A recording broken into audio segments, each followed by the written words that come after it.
Notre centre Chandrodé a été constitué le 19 juillet dernier, cette année. Depuis, on a 400-450 enfants qui sont venus ici. On a un centre d'urgence de premier niveau, un premier centre de socialisation pour enfants travailleurs.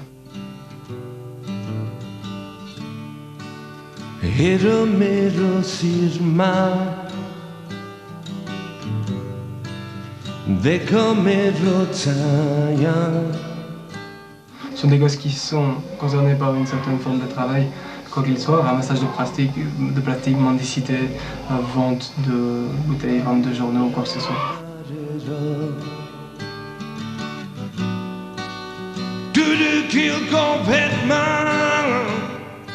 Ce sont des gosses qui viennent de villages, ce sont des gosses qui ont parfois plus de parents, qui ont parfois un passé très lourd, parfois un passé beaucoup moins lourd, mais qui petit à petit ont appris à vivre dans la rue, à y survivre et à s'occuper d'eux-mêmes. 1, 2, 3,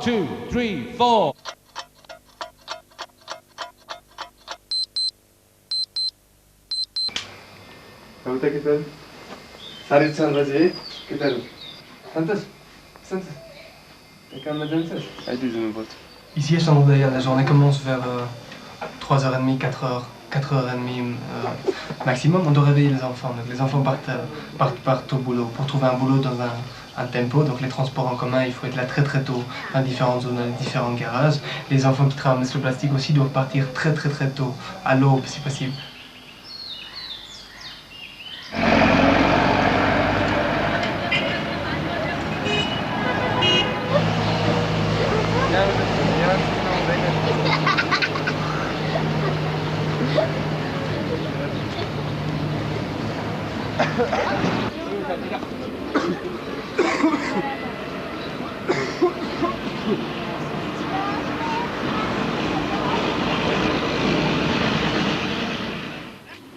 On a des travailleurs de terrain, tout le staff ici, toute la façon de marcher ici est népalaise. Des travailleurs sociaux extraordinaires qui savent de quoi ils parlent, qui savent de quoi souffrent les enfants des rues, de quoi ils ont besoin.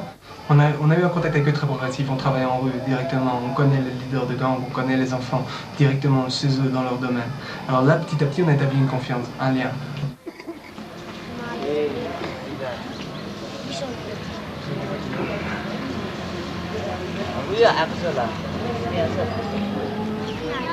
Pourquoi ils travaillent? Pourquoi ils sont arrivés ici? Parce qu'ils ont une situation économique très difficile dans leur famille, tellement ils n'ont plus que leur maman, plus que leur papa. Et s'ils viennent à Katmandou, c'est pour trouver de l'argent. Pour trouver de l'argent pour pouvoir en ramener, pour nourrir parfois toute une famille dans un village. Ce sont des petits gosses qui ont 6, 7, 8 ans, parfois 10, parfois 12, 14, et qui sont, comment dire, le pourvoyeur de toute une famille de 3-4 enfants dans un village. Un peu d'argent gagné à Katmandou, ça peut être très important pour une famille pauvre dans un village.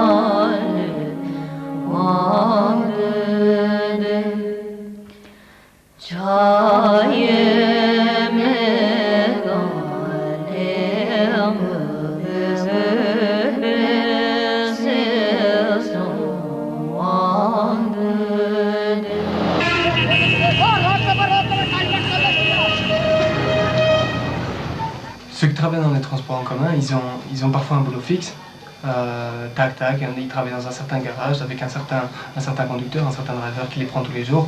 Mais la plupart, 80% de ce qu'on appelle les crades ici, les collecteurs d'argent dans les tempos, n'ont pas de boulot fixe. Donc ils vont attendre dans les différentes zones et ils attendent d'avoir un boulot. Donc ils ont un boulot qui dure parfois pour une demi-journée, parfois pour une journée complète.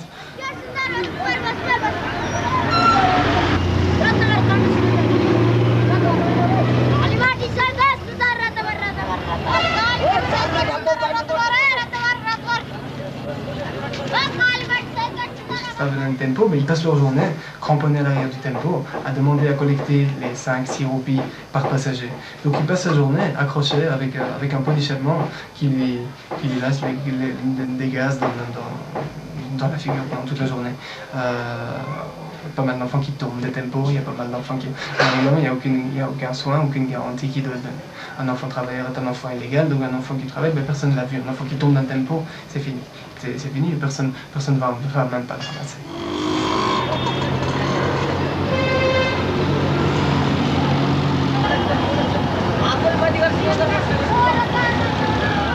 Il faut savoir que les hôpitaux ici refusent de soigner les enfants de rue. À partir du moment où il n'y a pas une garantie financière qui est donnée, l'enfant ne sera pas soigné. C'est malheureusement une réalité.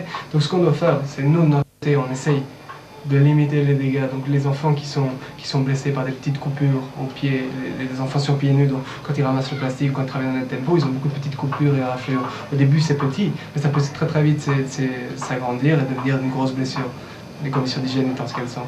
Donc on tente de soigner, de traiter, et puis quand nous on ne peut plus rien faire, on les envoie vers des hôpitaux et on prend en charge le traitement.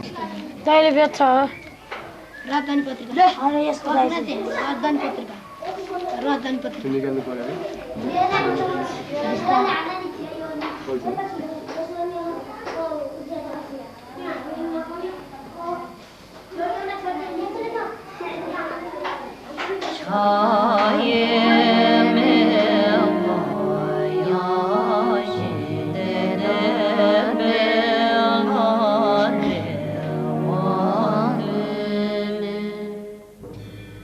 Ramasseur de plastique par exemple, elle se lève 3h30, 4h le matin, quand il ne travaille pas la nuit, il travaille pendant 7h, 8h la journée avec son petit piocher, il ramasse tout le plastique à gauche à droite, traîne dans les immondices, les dépotoirs, se promène avec les chiens, avec le regard des gens toujours posé sur toi, le regard des gens qui te dit tu es une merde, tu es un craté, c'est comme ça qu'on appelle ça ici, c'est une espèce de bâtard, de chien de rue, c'est comme ça que les enfants sont considérés, les ramasseurs de plastique en tout cas. Pour un gosse, être positionné ainsi, c'est douloureux.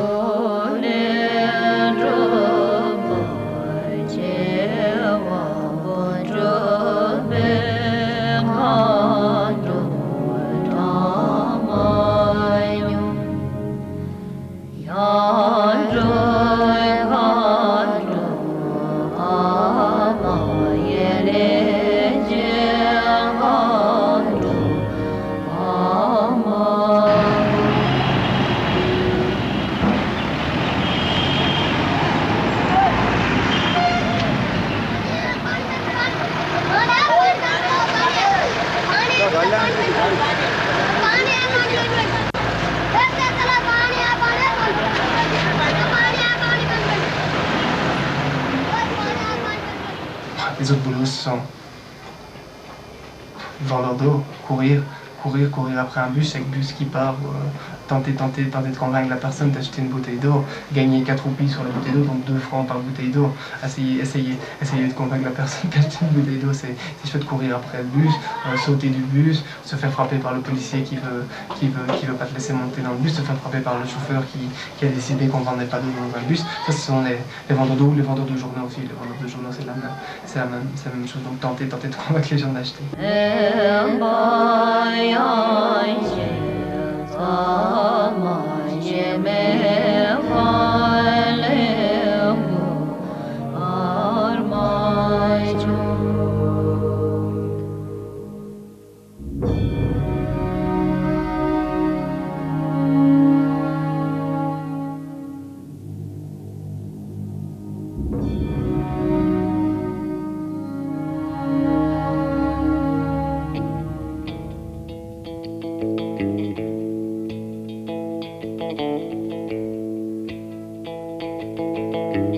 Pour le moment, les gosses travaillent ici dans ce pays, donc il est utile de leur garantir un minimum de droits. C'est une fraction. Un minimum de droits, ça veut dire un minimum de salaire garanti pour un travail presté, un minimum d'éducation, un maximum d'heures de travail par jour. 7 heures, c'est le maximum pour un enfant, un jour de congé par semaine. C'est à ce niveau-là qu'on essaie de travailler. On a une démarche qui est en cours pour le moment, c'est le samedi. On tente de pousser les différents patrons, à donner congé à l'enfant. Laisser le samedi libre. Un jour de congé par semaine, c'est un droit qui marche presque partout dans le monde. Alors ça doit marcher aussi, même si c'est des gosses, d'autant plus si c'est des gosses. Un jour par semaine, ils ont le droit d'avoir congé. C'est un jour où les enfants peuvent regarder la télévision, dormir, rester, jouer au football. Ça, c'est quand même un jour où les enfants peuvent être enfants simplement.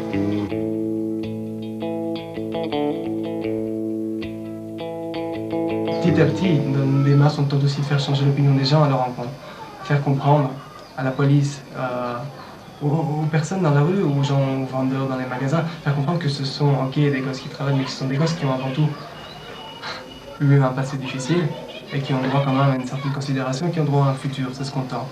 On soigne le présent, mais on tente de préparer un peu un futur.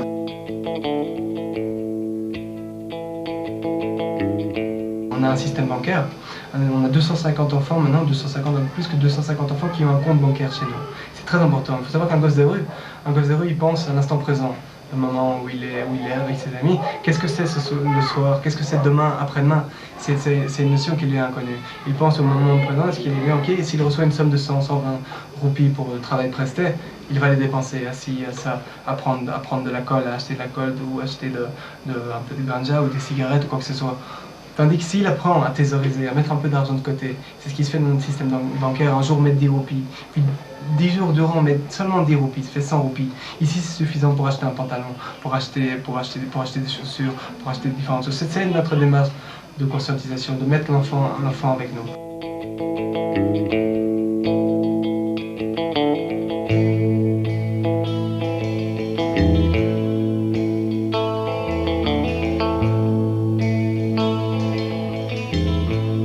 Agir d'une manière un peu différente. Les enfants qui sont à l'école, ce sont des gosses qui sont exclus du système scolaire. Donc c'est des gosses pour lesquels on doit tenter une démarche d'alphabétisation, de socialisation, d'éducation, mais doucement, pas en front, pas en attaque de front.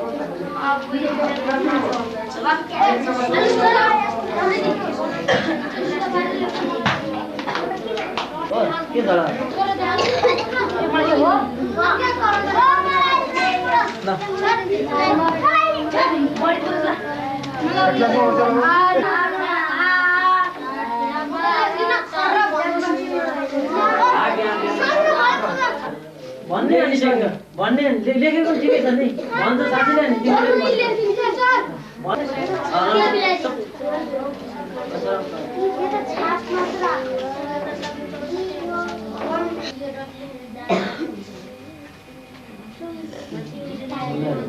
कस्तो राम्रो 36 642 642 642 648 648 6954 6954 61060 61060 7 7 7 दुना 14 7 दुना 14 7 21 7 21 7 28 7 28 7 35 7 35 7 42. On a tout ici dans les démarches de la maison, que ce soit de la cuisine jusqu'au cours ou aux séances de dessin, aux séances de sport, qui se fait directement par l'enfant, avec l'enfant. Sinon ça marche pas.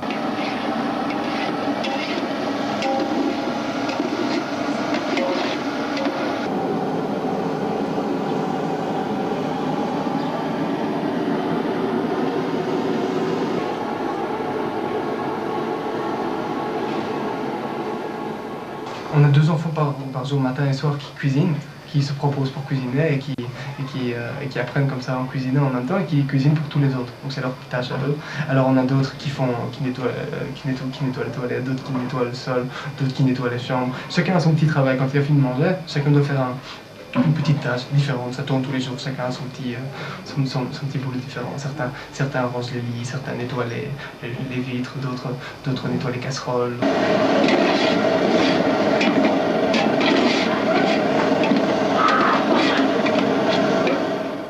On a un programme d'éducation qui commence entre 9h30 et 11h ici.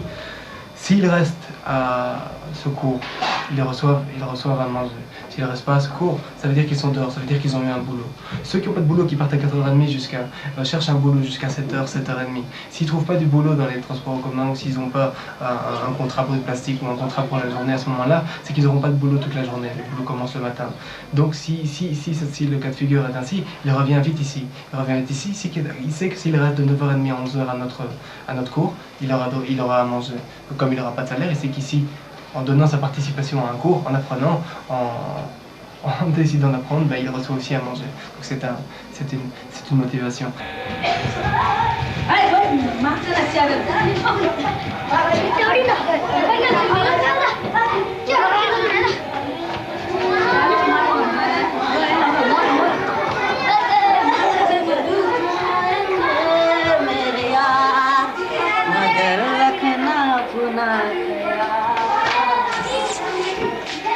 뭐 이름 보시면 예. This is my dal. This is my dal. 이름 भएछ कि मलाई दाल पर्खेर भाइ चमडाले देख्छ जेठली जेठली देख खाइसक्नु पहिला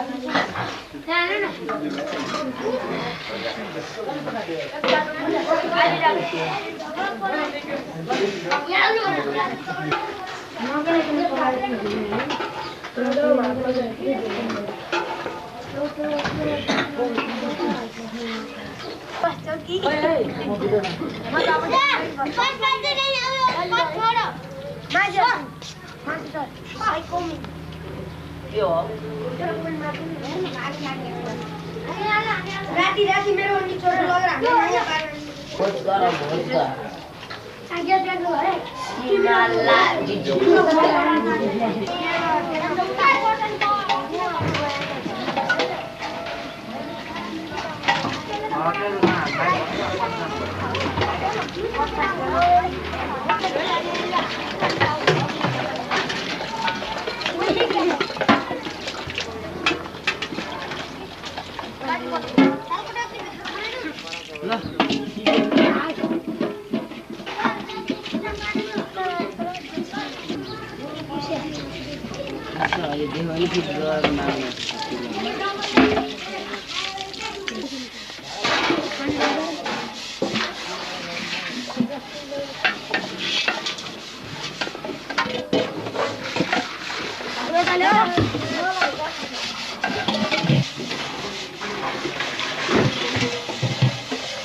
Puis à midi, on commence un programme soit culturel, soit sportif.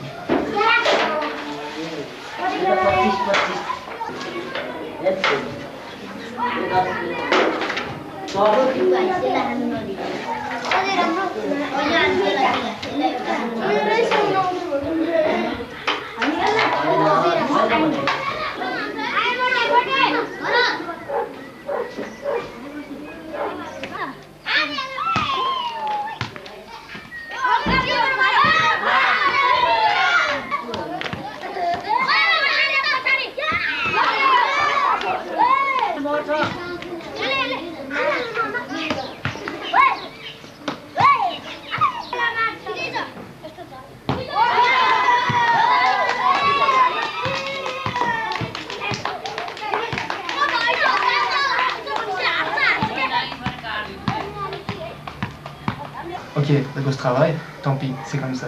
Donc maintenant, si on part avec ce début, alors on peut lancer le fait que ok, il travaille, mais il a quand même un certain nombre de choses qui doivent lui être garanties.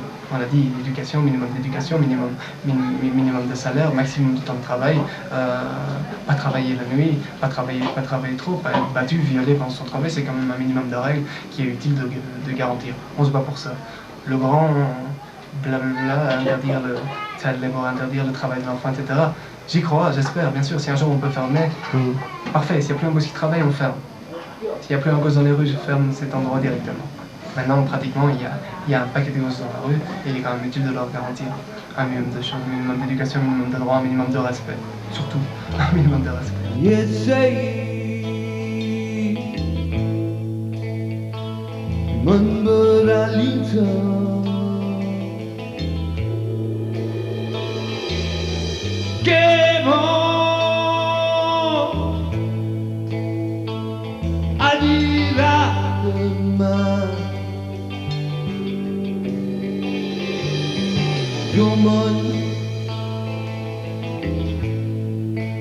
Timide la ne cause de temps. Tu sens